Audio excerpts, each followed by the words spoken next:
Hello students, आज हम लोग पढ़ेंगे क्लास 10th का एक चैप्टर है। क्लास 10th का चैप्टर है समानांतर श्रेणी। कौन सा चैप्टर है? समानांतर श्रेणी। ये काफ़ी इम्पोर्टेंट चैप्टर है और हम लोग इसका बेसिक कंसेप्ट समझेंगे और कंसेप्ट समझने के बाद ऑब्जेक्टिव प्रश्न को बनाएंगे। तो सबसे पहले हम देखेंगे कि समानांतर श्रेणी क्या होता है। देखिए, समानांतर श्रेणी जो है यह एक संख्याओं का सीरीज है, संख्याओं का श्रेणी है जो जिसके बीच का अंतर जो होता है हमेशा इक्वल होता है। जैसे सपोज कीजिए यह एक संख्याओं का श्रेणी है, या सपोज कीजिए 2 है, 4 है, 6 है और 8 है। तो ये इनफाइनाइट भी जा सकता है। ये हमारा पहला संख्या, ये दूसरा संख्या, ये हमारा हो गया तीसरा संख्या और ये हो गया चौथा संख्या। तो हम देखेंगे कि दोनों का अंतर कितना है।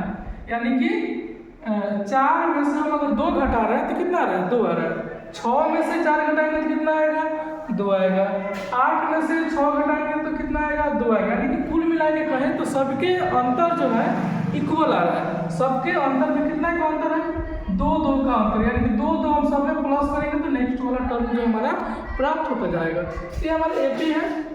और एपी में क्या होता है कि एक जो पहला जो पद होता है उसको हम लोग कहते हैं प्रथम पद। इसको हम लोग कहते हैं प्रथम पद। इसको हम लोग शॉर्टकट में A1 से डिनोट करते हैं, या T1 भी लिखा जाता है, T1।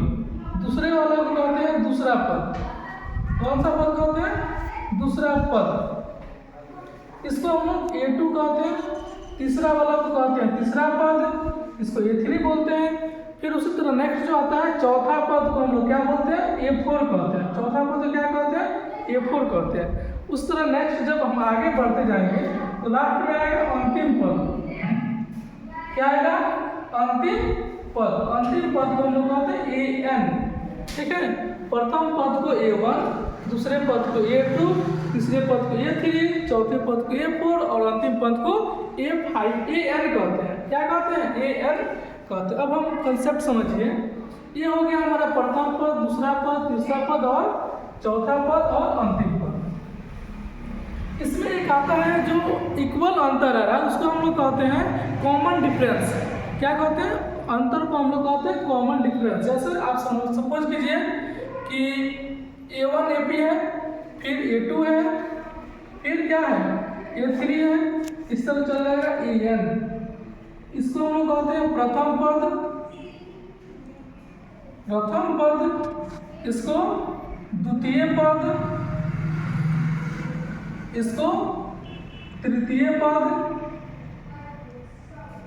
इसको अंतिम पद। AN को हम लोग कहते हैं अंतिम पद, अंतिम पद कहते हैं। ठीक है, तो एक होता है कॉमन डिफरेंस, उसको हम लोग लिखते हैं D से। उसको हिंदी में कहते हैं सार्व अंतर। क्या कहते हैं? सार्व अंतर। सार्व अंतर को लिखते हैं D। और D का जो स्टैंडर्ड फॉर्म होता है वो होता है AN माइनस 1। ये हमारा D का जो होता है स्टैंडर्ड फॉर्म होता है।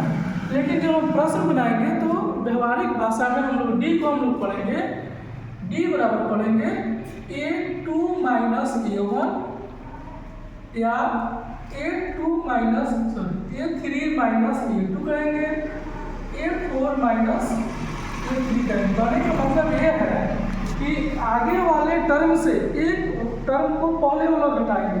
जैसे 2 में से 1 को घटाएंगे, 3 में से 2 को घटाएंगे, 4 में से 3 को घटाएंगे।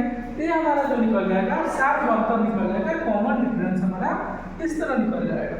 अब रही बात AN का फॉर्मूला क्या होता है। देखिए, इसको हम क्या करें?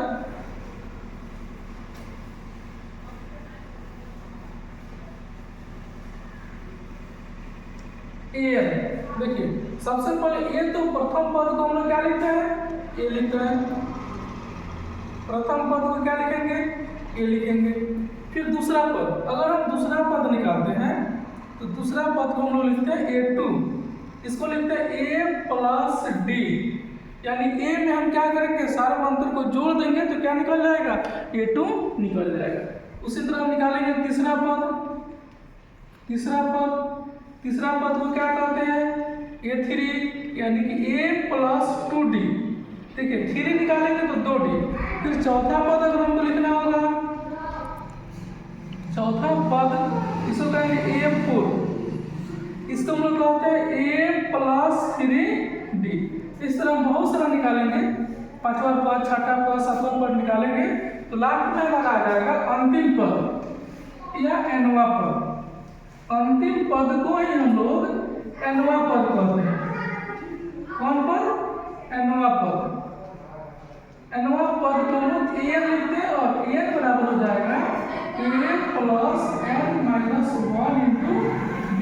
इसी पे हम लोग ऑब्जेक्टिव प्रश्नों को ज़्यादा से ज़्यादा बनाने की कोशिश करेंगे और फिर कुछ क्वेश्चंस बना लेंगे तो हम लोग फिर आएंगे इसके एसन का फॉर्मूला क्या होता है और बहुत सारे फॉर्मूला है, उसको हम लोग धीरे धीरे एक एक करके देखते चलेंगे।